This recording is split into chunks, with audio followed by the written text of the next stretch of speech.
Welcome to episode 7 of The Evidence Room. Inside every investigation, the truth is hidden in the evidence. Tonight, we return to Canada for our second case, following our deep dive into the Highway of Tears. But this time, the horror isn't spread across a remote highway, it's hidden in plain sight, on a farm just outside Vancouver. Yeah, and to really grasp how, a tragedy of this magnitude goes undetected for over a decade, you first have to look at the hunting ground. Right, because this isn't just a story about a single predator. No, not at all. I mean, it is a profound study of what happens when a society renders its most vulnerable people completely invisible. Imagine if you were standing in one of the most bustling, wealthy cities in North America. Glass skyscrapers, million-dollar view. The booming economy, yeah. Exactly. And then just a 30-minute drive from that pristine skyline, you had this mass murder operation running out of a muddy, chaotic slaughterhouse. Well, you have to understand the geography of survival in Vancouver during the 1990s to see how that happens. Specifically, a neighborhood known as the downtown Eastside. Right. If you were to walk through the intersection of Main and Hastings. An area the locals grimly called Pain and Wastings. Yeah, exactly. You'd be stepping into an environment defined by just extreme poverty. Law enforcement often called it the low track or skid row. And many of the women who lived there, a disproportionate number of whom were Aboriginal, were trapped in really severe, debilitating drug addictions. Which for many of them was just a tragic coping mechanism for profound childhood trauma. And to support those habits, they worked in the survival sex trade. The health crisis there was staggering, too. Physically, I mean, this specific area had the highest HIV infection rate in North America at the time. Wow. Yeah. The vulnerability was absolute. These women were largely transient, deeply traumatized, and understandably deeply distrustful of authority. So picture that dynamic. You have this invisible city functioning inside a wealthy metropolis, a pocket where people could simply vanish. I mean, if society already treats these women as ghosts, brushing past them on the street, how easy does it become for a predator to make them actually disappear? It creates an incredibly frictionless environment. The predator doesn't have to work hard because the world has already stopped looking for them. And the predator we're talking about, he didn't live in that squalor. No, he dipped into it. Robert Pickton lived in an entirely different world in the quiet suburb of Port Coquitlam. Born in 1949, right? Yeah, and he grew up on his family's pig farm. And you shouldn't picture a pristine, idyllic pasture here. This was a brutal, bloody, mud-soaked environment. His childhood was horrific. His father was abusive, and his mother was notoriously demanding. Yeah, the official accounts actually detail how she prioritized the livestock over her own children's basic hygiene. Wait, really? Yeah, Pickton and his brother would literally go to school reeking of manure. That's how he earned the childhood nickname Stinky Piggy. That's awful. And there is a specific psychological mechanism formed there. Like when Pickton was 12 years old, he raised a calf. It became his beloved pet. Right, I remember this. One day, after school, he couldn't find it. His parents told him to check the barn, and when he walked in, he found that his pet had been slaughtered. Wow.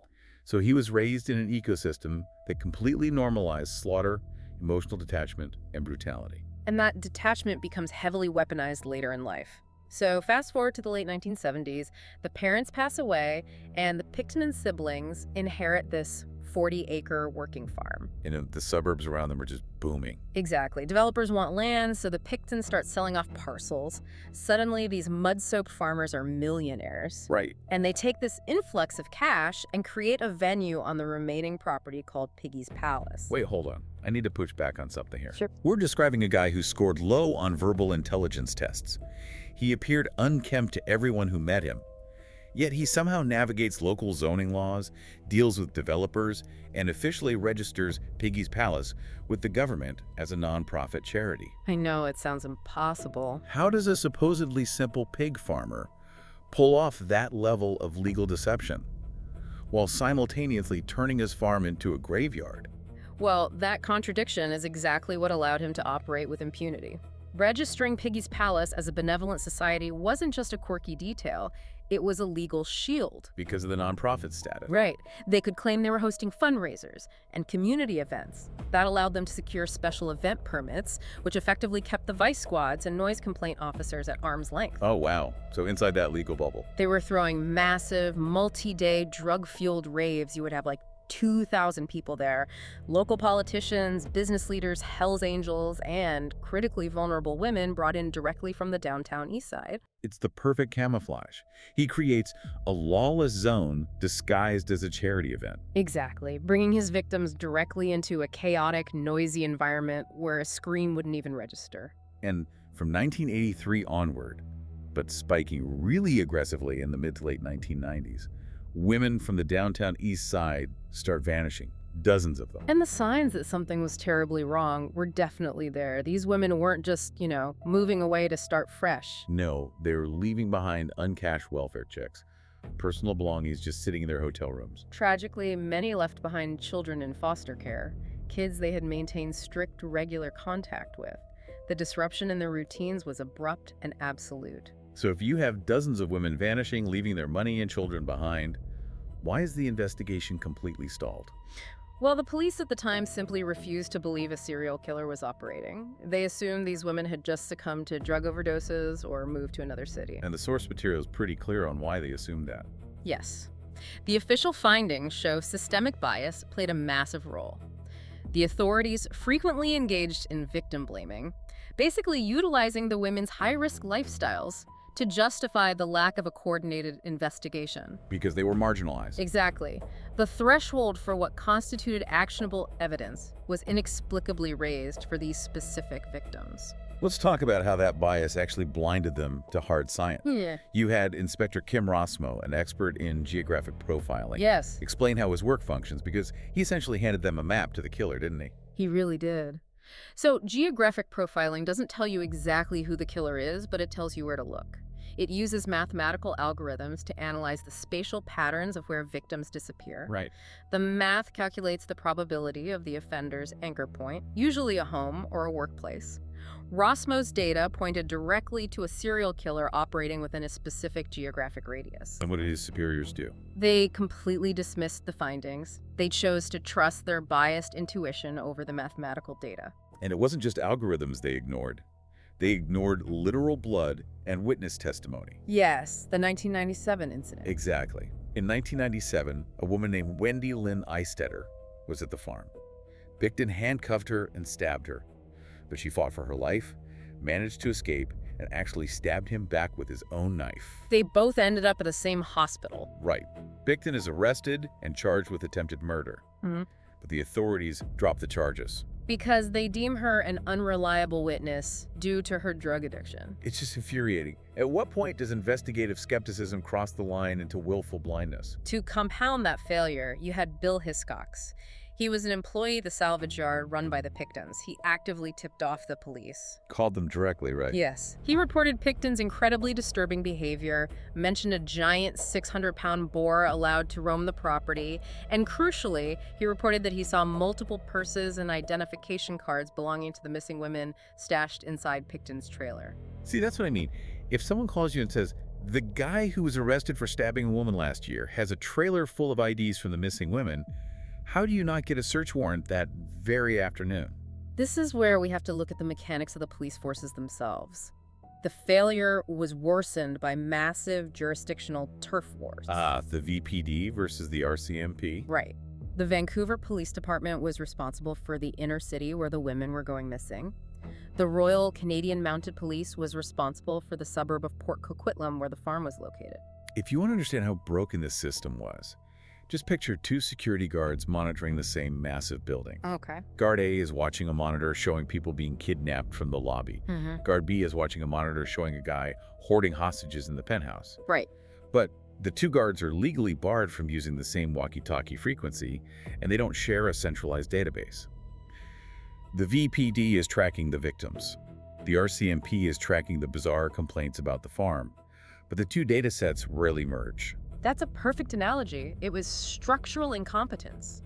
Because there was no unified regional police force in Greater Vancouver, the sharing of critical information was severely hampered. And that jurisdictional divide is exactly what allowed the investigation to stagnate until February 2002. Yeah, and the breakthrough in 2002 didn't even come from the Missing Women Task Force. No. It came from a completely unrelated bureaucratic search warrant for unregistered firearms. A junior officer goes to the farm to look for illegal guns. While they're executing this weapons warrant, investigators stumble across an asthma inhaler. They find IDs. They find clothing belonging to the missing women. It is one of the most haunting ironies of the Canadian justice system. A minor weapons charge unlocked a mass murder investigation that had been actively stalled for 14 years. Wow.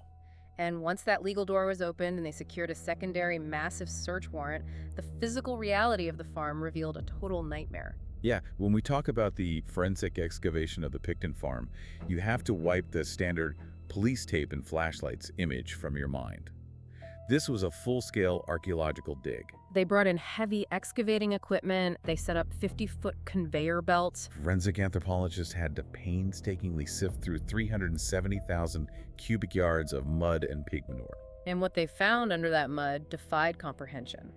They discovered bisected skulls. They found hands and feet stored in buckets inside a freezer in his workshop. Oh. They uncovered restraints that bore Pickton's DNA alongside the DNA of the missing women. The analysis of the remains indicated butchery techniques identical to how large pigs were processed. I need to interject here, because the next detail from the forensic findings is so psychologically disturbing that it permanently scarred the region. It really did. The investigators realized that human remains weren't just buried. They were likely fed directly to the pigs. But even worse, Pickton frequently sold his animal waste to a facility nearby called the West Coast Reduction Rendering Plant. And to understand the gravity of that, you have to understand what a rendering plant does. Right. It takes biological animal waste and boils it down, literally rendering it into tallows, proteins, and oils.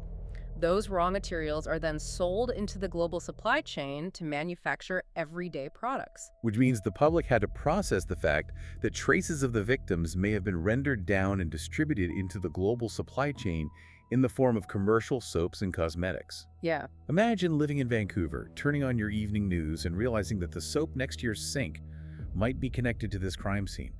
How does an entire city process that? The crime scene literally bled into their daily lives. It absolutely shattered the boundary between the isolated world of the victims and the sanitized world of the general public. Yeah. The physical evidence left absolutely no doubt about what had occurred. But establishing the full scope of his crimes, the actual number of victims, required Pickton's own words. Yes. Following his arrest in 2002, Pickton is placed in a jail cell. Unbeknownst to him, his cellmate is an undercover RCMP officer posing as a fellow criminal. And Pickton gets comfortable. He starts talking. He outright confesses to murdering 49 women.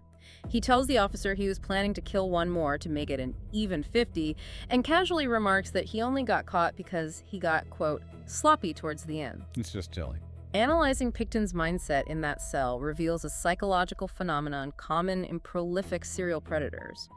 After years of successfully evading capture, they develop a profound sense of invincibility. Like they're untouchable. Exactly. His ego and his desire to receive recognition for the sheer scale of his crimes from a perceived peer completely overrode his self-preservation instinct. So he boasts of 49 kills. Officially, over 60 women are missing from the downtown Eastside. But bringing those numbers into a court of law and proving them beyond a reasonable doubt is a monumental, grueling task. Very much so. Pickton was eventually charged with 26 murders, but the trial in 2007 initially proceeded with just 6 counts to ensure the case was manageable for a jury. And before we discuss the mechanics of that trial, it is crucial to recognize the human toll behind those numbers. The intergenerational trauma inflicted on the victims' families is immeasurable. Yeah. Many of the women were mothers. Their children didn't just lose their parents, they were forced to grow up in the shadow of a media circus that frequently obsessed over their mother's addictions rather than their humanity. The trauma functions like a stone dropped in a pond. The splash is the crime itself, but the resulting waves devastate the community for generations. Well, that's very true. It creates a deep, enduring distrust of a system that let them down. And bringing justice to those families required navigating one of the most complex criminal trials in Canadian history. Right, because the 2007 trial became a fierce battle over the specific mechanics of criminal liability. The Crown, the prosecution, argued the sole perpetrator theory. They presented Pickton as the lone wolf who shot and butchered the victims himself. But the defense took a fascinating, highly technical strategy. They did. They didn't deny that the bodies were on the farm. Instead, they leaned into the chaos of Piggy's palace. They argued that Pickton was a low-intelligence fall guy. Right. With hundreds of bikers, addicts, and criminals cycling through the property, they claim that other unknown people used the farm as a dumping ground or committed the murders themselves without Pickton's direct involvement. And that strategy created massive legal tension. Because if the jury believed Pickton was there, but couldn't be 100% sure he was the one who physically pulled the trigger, could they legally convict him of murder? Well, on the sixth day of jury deliberations, the jury actually paused and asked the judge for clarification on this exact point. Which triggers a massive turning point in the courtroom. It does. The judge changed the instructions to the jury mid-deliberation.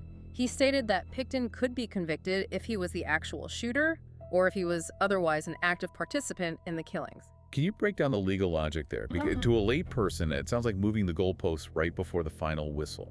It's the critical legal bridge between factual cause and legal causation, a concept later upheld by the Supreme Court of Canada. Okay. So, factual cause asks, who physically pulled the trigger or wielded the knife? Legal causation, often known as aiding and abetting or party liability, dictates that if you actively facilitate, participate in, or enable a murder, you are just as legally guilty as the person holding the weapon. Got it. You don't have to strike the fatal blow to be a murderer in the eyes of the law. Exactly. So, armed with that instruction, the jury convicted Robert Pickton of 6 counts of second-degree murder. He was handed the maximum sentence, life in prison, with no possibility of parole for 25 years. But a guilty verdict doesn't erase 14 years of police negligence. The victims' families demanded a full accounting of how this was allowed to happen. That demand culminated in a massive public inquiry known as the Wally-Opal Commission, which released a comprehensive report aptly titled Forsaken. Yes, the inquiry's mandate was literally to investigate the investigations. And the findings in the Forsaken report were absolutely brutal for law enforcement. They impartially concluded that the police work between 1997 and 2002 was a blatant failure.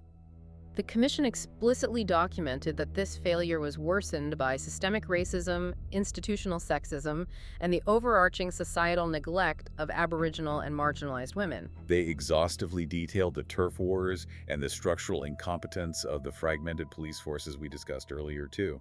The harsh truth exposed by the inquiry was that the system didn't just fail. It operated exactly as it was designed to.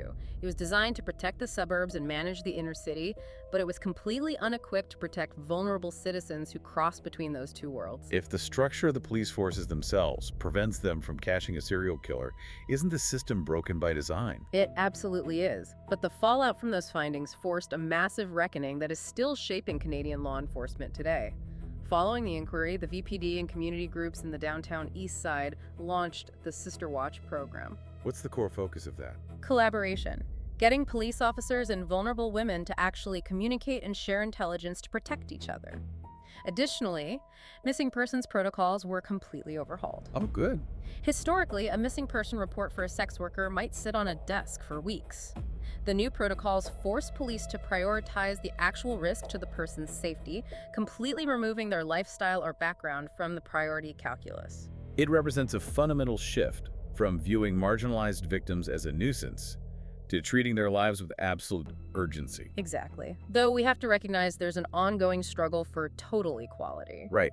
And while the system continues to evolve, the chronological narrative of the killer himself reached a violent conclusion just recently. In May 2024, Robert Pickton was assaulted by another inmate while serving his life sentence in a Quebec prison, and he died from his injuries. It is a stark, violent end for a man who defined his life by inflicting unimaginable violence on those who could not fight back. As we step back from the evidence today, the Robert Pickton case remains a horrifying reminder that predators thrive in the shadows cast by society's own prejudices. When a system decides that a certain demographic of people matters less, it actively builds the camouflage that monsters use to hide. Very well said. Which leaves you with a final, unsettling question to ponder long after this deep dive ends.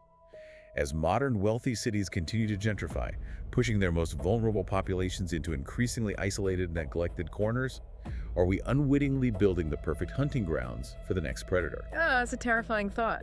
Thanks for listening to The Evidence Room. If you enjoyed this episode, like and subscribe for more true crime investigations from around the world.